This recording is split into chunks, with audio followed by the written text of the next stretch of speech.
ওহির আদেশ মেনে জ্ঞানের আহরণে, পিএইচপি সত্যের সন্ধানে, এই স্লোগানকে সামনে নিয়ে বিগত 4টি সিজন সফলতার সাথে শেষ করে আমরা পদার্পণ করেছি পিএইচপি সত্যের সন্ধানের সিজন 5-এ।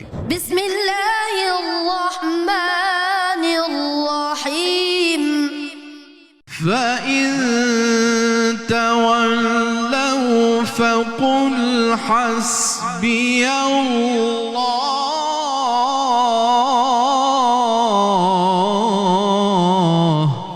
নবী রাসূলদের জীবনী, ইসলামের সোনালী ইতিহাস, জ্ঞান বিজ্ঞানের বিভিন্ন শাখা প্রশাখা, কোরআন সুন্নাহ থেকে বিভিন্ন প্রমাণিত মাসআলা মাসাইল সহ বিভিন্ন সেগমেন্টে আমরা ভাগ করেছি আমাদের এবারের আয়োজন। কার জন্য ভিক্ষা করা হারাম? একদিন খাওয়ার মতো এই ক্ষমতা আছে, তার জন্য ওই দিন ভিক্ষা করা হারাম। পানি পান করে অবশিষ্ট পানি ফেলে দেওয়া কেমন? পানি পান করে অবশিষ্ট পানি ফেলে দেওয়া মাকরু। মসজিদে হাসি তামাশার শাস্তি কি? তাদের কবরকে অন্ধকারে পরিণত করা হবে।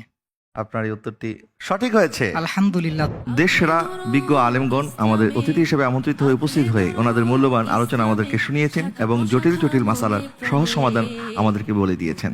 রাসূল পাক সাল্লাল্লাহু আলাইহি ওয়াসাল্লামের প্রতি আদব রক্ষা করা ঈমান, তাজিম করা ঈমানের অংশ। অনেকে এখানে মিস্টেক করে ফেলেন যে জানাজা এটি দোয়া। আসলে দোয়া কিন্তু বিনা ওযুতেও করা যায়, কিন্তু জানাজার নামাজ বিনা ওযুতে পড়া যায় না। আমরা নতুন প্রজন্মের কাছে আহ্বান জানাবো এই অনুষ্ঠানের মাধ্যমে তারা যেন আল্লাহর ঘরের সাথে একটা সম্পর্ক রাখেন। আল্লাহ সুবহানাহু ওয়া তাআলা কিয়ামতের দিন কয় ব্যক্তিকে আরশে ছায়া দান করবেন? 7 শ্রেণীর লোককে। উত্তরটি সঠিক হয়েছে।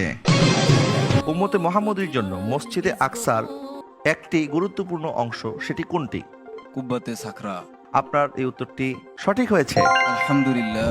শুধু কি প্রশ্নোত্তরের সেগমেন্ট না, বরং প্রতিবারের মতো এবারও থাকছে মদিনার আশিকদের জন্য মদিনার শু সেগমেন্ট। हाले दिल किसको सुनाए आपके होते।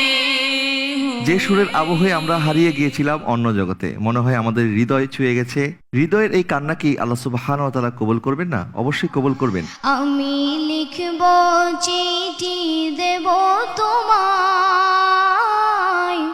প্রতিযোগীরা কনফিডেন্সের সাথে সঠিক উত্তরটি বলে দিয়ে এগিয়ে যাচ্ছিল, আবার কখনো ভাগ্য বিড়ম্বনার কারণে ওনারা পিছিয়ে পড়ছে। মদিনার মুসাফিরদের আকতি কেমন হতে পারে তা দেখতে চোখ রাখতে হবে অবশ্যই পিএইচপি সত্যের সন্ধানের এই মঞ্চে। চিঠির উত্তর আসবে আমার গায়। আমাদের এই পুরো আয়োজনে টাইটেল স্পন্সর হিসেবে আছে PHP family powered by dental park. দর্শক, আমরা থাকছি মাহে রমাদানের শুরু থেকে শেষ দিন পর্যন্ত এশিয়ান টিভির পর্দায় বিকাল 5টা 25 দেখার আমন্ত্রণ রইল। ওহির আদেশ মেনে জ্ঞানের আহরণে, পিএইচপি সত্যের সন্ধানে।